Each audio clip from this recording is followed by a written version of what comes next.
میرا دل کرتا ہے کہ میں یہ حدیث نہ لوگوں کی روحوں تک اتار دوں۔ حضور فرماتے ہیں میں نے جس کے سامنے دین پیش کیا اس نے دلیل مانگی، وہ بھی کوئی اپنا ہے جو اپنوں سے دلیلیں مانگے، وضاحتیں مانگے، یہ کیسے تھا تو وہ کیسے تھا تو یہ چیز کدھر سے آئی تو وہ کدھر گئی۔ آپ اپنوں سے دلیلیں مانگ رہے ہیں، آپ اپنوں کو کٹاروں میں کھڑا کیا ہے۔ حضور یہ نہیں فرماتے کہ دلیل تھی کوئی نہیں، فرمایا جس نے مانگی میں نے دی دلیل، اور لوگ دلیل دیکھ کے مسلمان ہوئے۔ حضور فرماتے ہیں لوگوں سنو یہ میرا ابو بکر ہے، میں نے اسے کہا کلمہ پڑھ لے، اس نے دلیل ہی کوئی نہیں مانگی، فوراً ہی کلمہ پڑھ کے مسلمان۔ یہ اعزاز ہے۔ یہاں تو تھک گئے لوگ اپنوں کو دلیلیں دیتے، وہ جی ویسے کیسے تھا تو ایک بندہ یہ کہہ رہا تھا تو دوسرا کہنے دے جو دنیا کہتی ہے، تو اپنی بات کر، تو بتا تو کیا کہتا ہے، اپنی رائے بیان کر، تیرا نظریہ کیا ہے، تیرا ذوق کیا، تو چھوڑ لوگ کیا کہتے ہیں، اپنی بات کر۔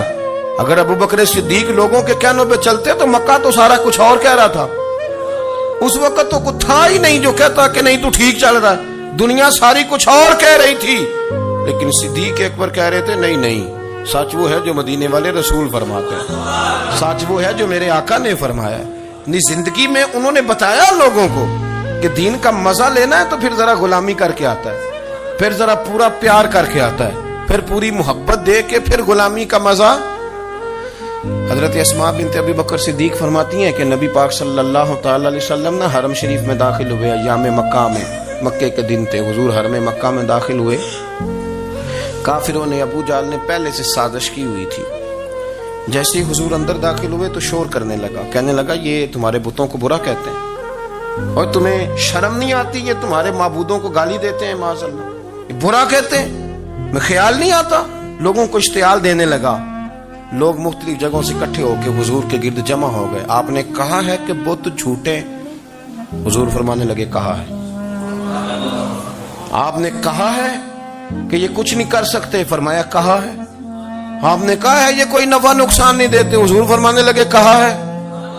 رسول کائنات صلی اللہ علیہ وسلم سے جو سوال پوچھا حضور نے بیان کیا، چاروں جانب سے وہ نبی کریم پر ٹوٹ پڑے، معاذ اللہ، مارنے لگے۔ حضرت صدیق اکبر گھر میں بیٹھے کھانا کھا رہے تھے، کسی نے کہا ابو بکر وہ تو حرم میں حضور کو مار رہے ہیں، نہ سر پہ ٹوپی نہ پیروں میں جوتا۔ ابو بکر دوڑے، سر پٹ دوڑے، بھاگے۔ حضور زمین پہ لیٹے ہوئے تھے، وہ تکلیف دے رہے تھے۔ حضرت صدیق اکبر نے 2 کو پکڑ کے ادھر پھینکا، 4 کو ادھر پھینکا، 5 کو ادھر پھینکا، ایک جملہ بار بار زبان سے کہتے ظالمو انہیں مارتے ہو جو تمہاری نجات کا سامان لے کے آئے، انہیں تکلیف دیتے ہو جو کہتے ہیں اللہ میرا رب ہے، انہیں مارتے ہو، شرم نہیں آتی۔ اب انہوں نے حضور کو چھوڑ کے تو جناب صدیق اکبر کو مارنا شروع کیا۔ حضرت صدیق اکبر، عقبہ بن ابی معیط، عتبہ اتیبہ، ان کے ہاتھوں میں جوتے تھے۔ آج کل جوتے وہ نہیں ہوتے جو زمانے میں تھے، جوتا ہوتا تھا لکڑی کا، کھڑاؤں کہتے تھے، وہ جوتے پکڑ لیے اور جناب صدیق اکبر کے سر پہ مارنے شروع کیے۔ سر پہ جوتے لگ رہے ہیں، لگتے جا رہے ہیں، خون بہتا جا رہا ہے۔ حضرت صدیق اکبر نے بازو کھولے ہوئے بے ہوش ہو کے گرے۔ حضرت اسماء کہتی ہیں میرے والد کو لوگ گھر لائے تو سر بھی سارا لہو سے بھرا ہوا تھا، چہرہ بھی سارا لہو سے بھرا ہوا تھا۔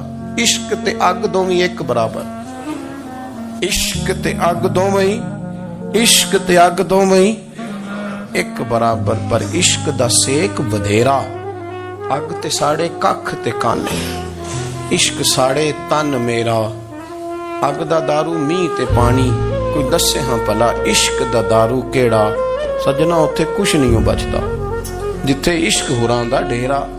حضرت صدیق اکبر کو گھر لائے تو لہو لہان ہے سارا وجود، خون بہ رہا۔ جناب اسماء کہتی ہے میں نے سر پہ ہاتھ رکھا، دیکھوں کہاں کہاں میرے والد کو، میں رو رہی ہوں، میں نے سر پہ ہاتھ رکھا تو کہتی ہیں بال بھی میرے ہاتھ میں آ گئے اور سر سے چمڑی بھی اتر کے میرے ہاتھ میں آ گئی، گوشت بھی سر سے اترنے لگا، سارا سر ان کا مار مار کے انہوں نے نازک بنا دیا، نرم کر دیا۔ آپ فرماتی ہیں وہ بے ہوش تھے، ہم ان کے منہ میں دودھ ڈالتے تھے، لیکن وہ جب بھی آنکھ کھولتے تھے تو زبان پر ایک ہی لفظ تھا، ظالمو انہیں مارتے ہو جو تمہیں کہتے ہیں میں اللہ کا رسول بن کے آیا، انہیں مارتے ہو۔ اس ترتیب سے رسول اللہ کی غلامی کی، اس رنگ میں نبی پاک سے پیار کیا، نبی پاک کے حصے کے زخم اپنے سینے اور دل پر برداشت کیے، اس لیے تو میرے کریم نے فرمایا تھا لوگوں سن لو میرے ساتھ جس نے بھی نیکی کی میں نے بدلہ دے دیا ہے. میں نے ابو بکر کو نہیں دیا.